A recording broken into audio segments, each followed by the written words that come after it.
दिन की साधना और रात की साधना में कोई ऐसा विशेष अंतर तो नहीं है, पर यह है कि जो हमारी ऊर्जा है वो दिन में बहिर्मुख की तरफ होती है और रात्रि प्रहर में क्या होता है कि ये स्वाभाविक सी बात है कि सारी जो हमारी शारीरिक ग्रंथियां हैं वह रिलैक्स होने की तरफ बढ़ती हैं। तो रिलैक्स होने का अर्थ यह है कि जब आप रात्रि प्रहर में रिलैक्स होने की अवस्था में आ रहे हैं तो इसका अर्थ ही यह है कि आप बहिर्मुखता से बाहर की तरफ जो आप देख रहे थे उधर से आपकी दृष्टि हट जाती है। आप अपने तरफ अंदर की तरफ देखना प्रारंभ कर देते हैं। इसलिए आपने देखा होगा कि ज्यादातर जो साधक हैं वो उनकी प्रेफरेंसेस साधना की रात में होती है, क्योंकि उन्हें पता है कि उनकी शरीर, उनका मस्तिष्क, उनकी आंखें, थोड़ा आप जब ध्यान में जाएंगे तो ये आपको अनुभव होने लगेगा जैसे ही सूर्य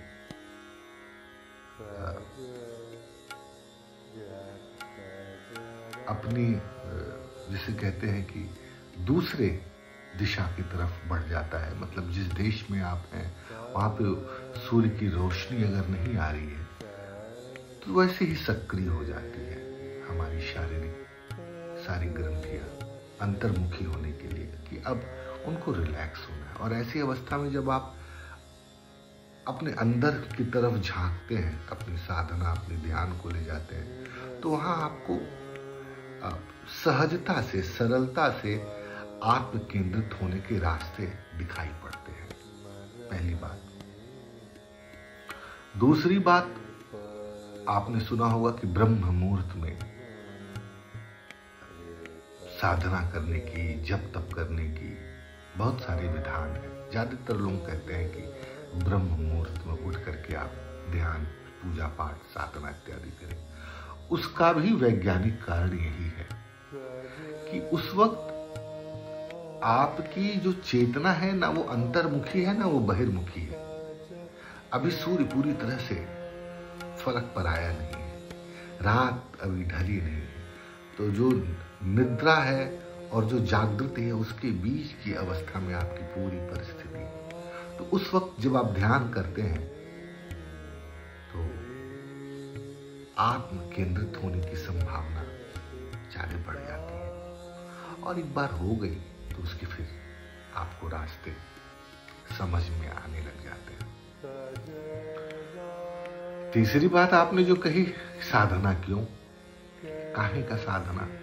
21वीं सदी में जहां AI से सब काम चल रहा है, कितना भी काम चल जाए,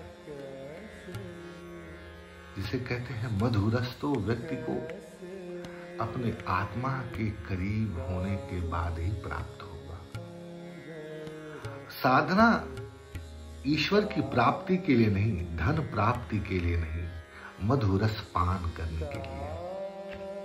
वो मधुरस तो आपको अपने आत्मा के ही दुकान से मिलेगा। आप दुनिया के सारी सामग्री खरीद लीजिए या आपको दे दी जाए, समस्त पैसा दे दिया जाए, घर, गाड़ी, बंगला, इज्जत, ओहदा, सब कुछ प्राप्त हो जाए, पर मधुरस नहीं प्राप्त हो सकता। यह आपको अपने आत्मा के ही दुकान से प्राप्त होगा। दुकान थोड़ा मैं काव्यात्मक ढंग से प्रयोग कर रहा हूं। तो इसलिए साधना, और इसीलिए आप तड़प भी रहे हैं। ये जो सारी चीजें आप खोज रहे हैं, ये जो तड़प है आपकी, यहां गए, ये कोल्ड ड्रिंक पी लिया तो संतुष्टि नहीं हुई, दूसरे ब्रांड का कोल्ड ड्रिंक पिया तो भी संतुष्टि नहीं हुई, शराब पी लिया तो भी संतुष्टि नहीं हुई, अमेरिका चले गए तो भी संतुष्टि नहीं हुई, बनारस की घाट पर बैठे तो भी संतुष्टि नहीं हुआ। कारण यही है, आप खोज वही रहे हैं, अपना मधुर रसपान करना। पर अपना मधुर रसपान तो आपको साधना के ही द्वारा प्राप्त होगा। तो ईश्वर की कृपा है या कुछ ऐसी घटना घटती है कि आप इस दिशा में कार्य करते हैं। बाकी तो जो है सो है। नारायण नारायण।